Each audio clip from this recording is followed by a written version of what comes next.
Hey guys, welcome back to my channel and welcome back to another true crime special.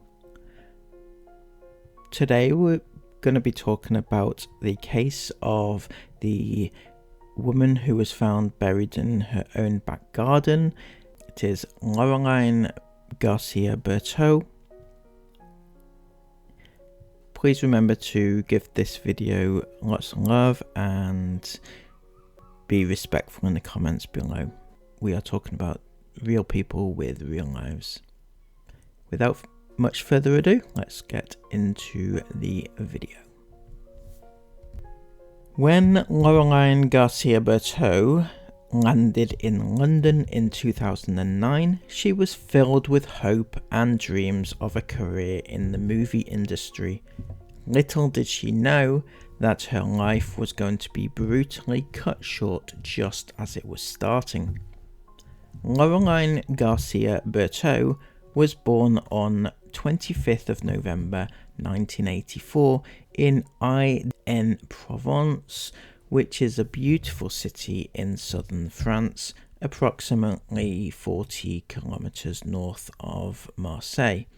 From a very early age, as young as 4 years old, Laureline was heavily into acting, performing, and the arts. Her repertoire included street dance, modern jazz, ballet, and belly dancing. She carved out a successful dancing career spanning 20 years, alongside 5 years acting while at school. Additionally, she was a gifted singer-songwriter, performing in a cover band known as the Tams. Her love of music included rock, folk, and Motown. With an aspiring career on stage ahead of her, it was in fact behind the camera where her passion lay. Experimenting with music videos and a stint working on the feature film Tower Block starring Sheridan Smith and Jack O'Connell gave her a real sense of where she would like her career to head: directing, producing, and screenwriting. Laureline made a huge decision to leave her home in France in 2009 to come to London in search of greater career opportunities, which she found in the form of producing a selection of short films and assisting with the production of films including the 2015 hit Bone in the Throat starring John Hannah. Laureline is described by her friends as being kind and caring and easy to like. She was beautiful on the inside as well as out. She was determined and passionate and hardworking. She loved her dogs. She owned a husky named Haley and a Rottweiler called Blake. She would show off her dogs every day on Instagram to her many followers. Laureline, nicknamed Lolo, resided in Kew in the much sought after Richmond upon Thames in Surrey, London. Kew is the location of the Royal Botanic Gardens. Kew itself is an extremely high-end area of London, and residents include Sir David Attenborough. In this particular suburb of London, they were not used to crime at all, let alone murders. So on Sunday 3rd of March 2019, a chain of events led to the whole community being rocked. Laureline was due to move out of her home into a new flat in the area. However, when neither her friends nor family heard from her that day, people began to worry. Laureline had a very close connection to her family, speaking to her mother every single day, and her friends were amongst the most important people in her life. It was not just out of character for her to go silent, it was extremely concerning. Again, the next day, nobody could get hold of her either. Now, given Laureline would speak by phone every single day, it was extremely odd when she started sending and communicating via text message. Because she would never do that. She would always phone her mum, not send text messages. In fact, her mother was worried, as even her native French seemed to be pretty clunky, not like a native French speaker. So the fact they had now heard from her did little to ease their concerns. The nature and the tone of messages didn't scream, "This is me." The messages seemed very out of touch with how she would usually act and the things she was interested in. For example, high street shopping along Oxford Street wasn't her thing, as she would usually do her shopping online. And superficial things like boob jobs or liposuction, as she was claiming in these messages, just wasn't her thing either. She was a really nice person who believed in her own self, and she was not into that sort of thing at all. To those who knew and loved her, this was just not their Lolo. Desperate for answers, if not just to ease her own mind, Laureline's sister-in-law went to her home. Banging on Laureline's front door, there was no answer. However, what she did hear was her dogs on the other side of the door barking and sounding distressed. Now, Laureline loved her dogs. They were like her children, her babies. She would never, ever, ever have left them in such distress. On Wednesday, 6th of March, the police were called and a missing persons investigation began. Police officers visited Laureline's home and forced their way in. However, there was no sign of her inside and no clues as to where she may have gone. There was, though, moving boxes all stacked up ready to go.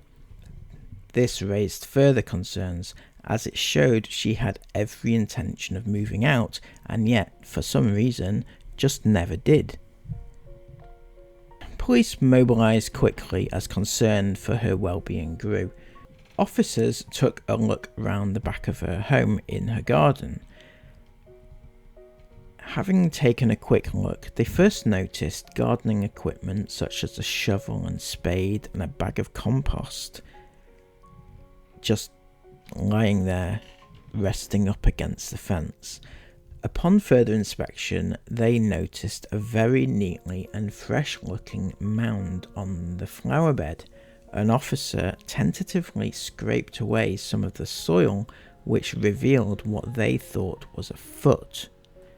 Scraping a little more soil to the side, they discovered the full horror of a body buried in a shallow grave. It was clear from just looking at the body lying there just how brutal her end was. Her naked body was wrapped in a mattress with duct tape around the knees and neck areas of the mattress, where the knees and neck would be, with a cord wrapped around the middle of the mattress. To top it off, she had an electric wire wrapped around her neck with a bag over her head and arms tied behind her back with duct tape. Once the body was fully exhumed and taken to the mortuary, a full, painstaking examination to establish the cause of death and identity could take place.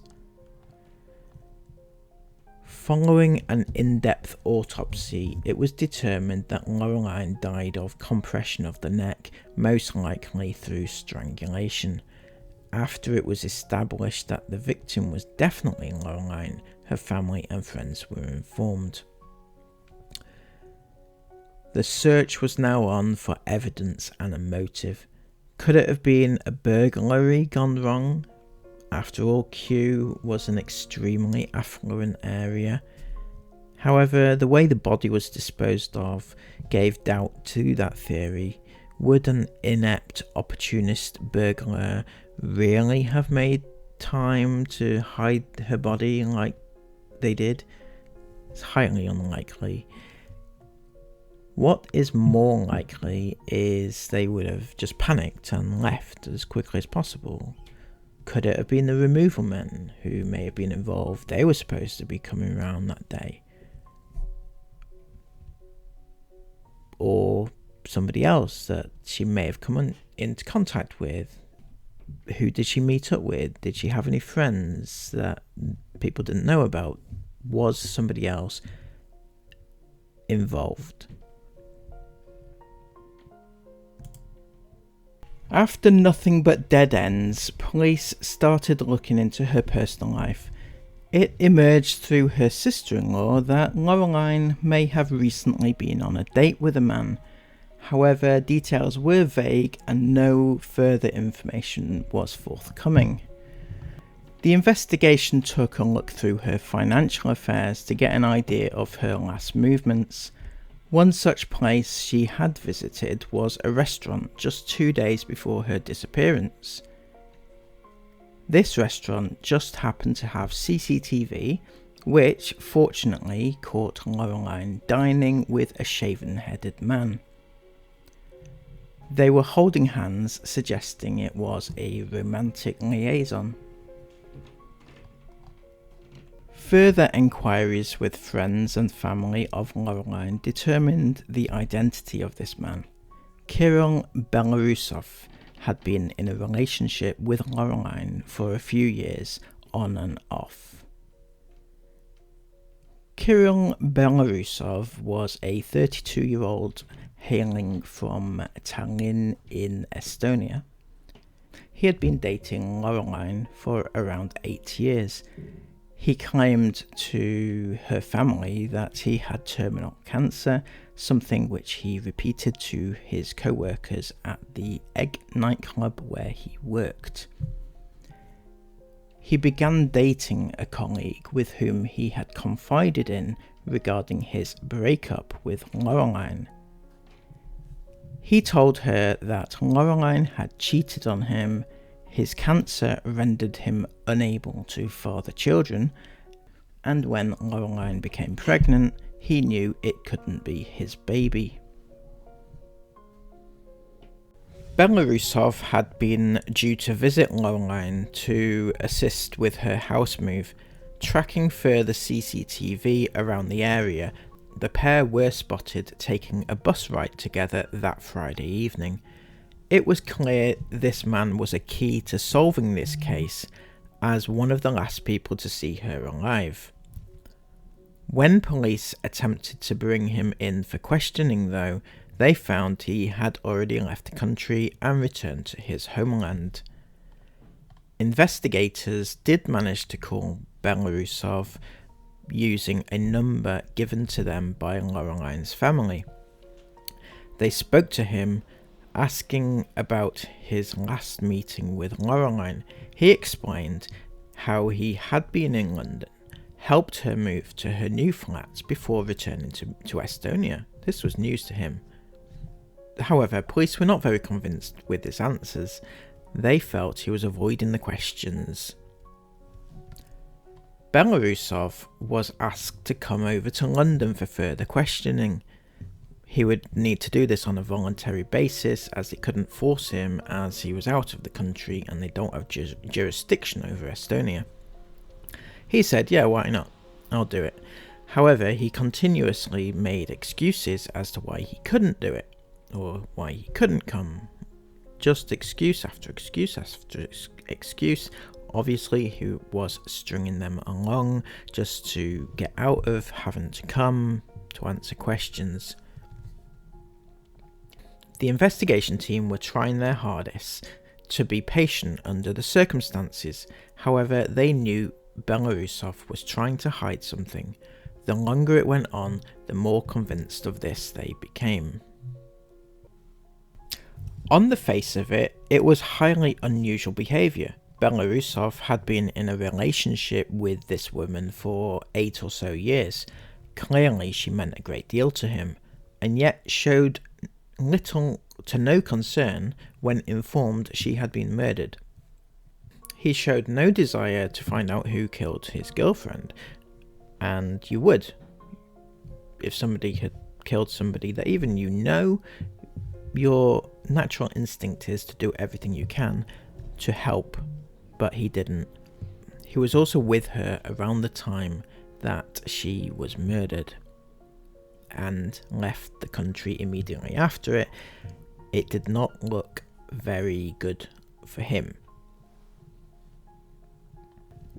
With the investigation team desperate to get hold of Belarusov, they decided to apply for an extradition order. Getting a European arrest warrant issued is a very long and complicated process. Prosecutors need to show strong enough evidence of his guilt to meet the threshold required to get this warrant, and they needed to do it without being able to speak to him in order to prove a case against him. It's more difficult that way. So it was a long process. So they needed to dig deeper into his life to see what they could discover, see what he was hiding, and how to prove that he was guilty. First up though, they needed to look further into Laureline's finances, just to see her final movements. It was established that she had been to shops such as Pets at Home and Sainsbury's. Investigators recovered CCTV from those shops where Laureline had indeed been shopping. Lo and behold, there too was Belarusov shopping with her. So that confirmed that they had been together on that Saturday morning, which was the day before she disappeared. However, that's where the trail ended, as Laureline's spending stopped right there. There was no further receipts to show where she may have been. So they turned to Belarusov's finances, which proved very fruitful. He had been shopping on the day of Sunday, 3rd of March. He was shown to have visited a local retail park where he entered shops such as Homebase, Sainsbury's and local convenience stores. Belarusov was seen in the subsequent CCTV footage to be purchasing a range of suspicious items, including an axe and the compost which was found in Laureline's back garden. Chillingly, these were images of a man who had most likely just killed Laureline and was buying the items in order to dispose of her body. With all the evidence mounting up, the finances, CCTV footage, the purchases from Belarusov, the investigation team had enough to approach the Crown Prosecution Service to apply for the European arrest warrant. The CPS, after consideration, had no problems issuing it due to the amount of evidence that they managed to obtain. On 20th March 2019, Belarusov was arrested and brought back to the UK, and in September 2019 the trial at the Old Bailey in London commenced. Belarusov's plea of not guilty came as no surprise, but the prosecutors set about building an undeniable case. Possible theories were put forward of financial mismanagement, which led to him taking the life of his girlfriend. He borrowed and borrowed his way through his relationship with Laureline. He owed upwards of £19,000 to her. According to the text messages exchanged between the two, she was becoming increasingly desperate for a repayment. Her own situation was desperate to the point where she couldn't pay her rent. Belarusov continually promised to pay her back, but never did. In actual fact, Laureline was so desperate that she couldn't afford to pay for the removal company to move home. Knowing this, Belarusov offered to help her move instead. More remarkably, Laureline didn't even know where she was moving to, as he had arranged her new home. It seems likely that Belarusov borrowed and promised her so much that when push came to shove and the day of the move happened, he had no other way out. He had no other alternative. He had no house lined up for her, and she would find out. He only saw this as the one and only option. Belarusov himself was not a nice person. Obviously, he killed his girlfriend. But at the same time, he was going to and from other girls' houses. He had 2 other girlfriends on the go at the same time. When he told Laureline that he had cancer and he had to go for treatments and things, what he was actually doing was he was going to his other girlfriend's house, and he would also tell her the same thing. He didn't have cancer. It was all a lie. He also claimed to be a stuntman, which originally the newspapers got hold of, saying that the stuntman, Belarusov, had killed his girlfriend. He was never a stuntman. He could only ever dream of being so. It seemed like he was a bit jealous of his aspiring movie producer girlfriend. Kirill Belarusov was sentenced to 24 years in prison, and rightly so. Thank you so much for taking the time to watch this video with me, and please remember to give it a thumbs up, comment everything you want to comment down below, but remember to keep it respectful, because these are real people with real lives. Until next time, take care, and I'll see you again soon. Bye bye.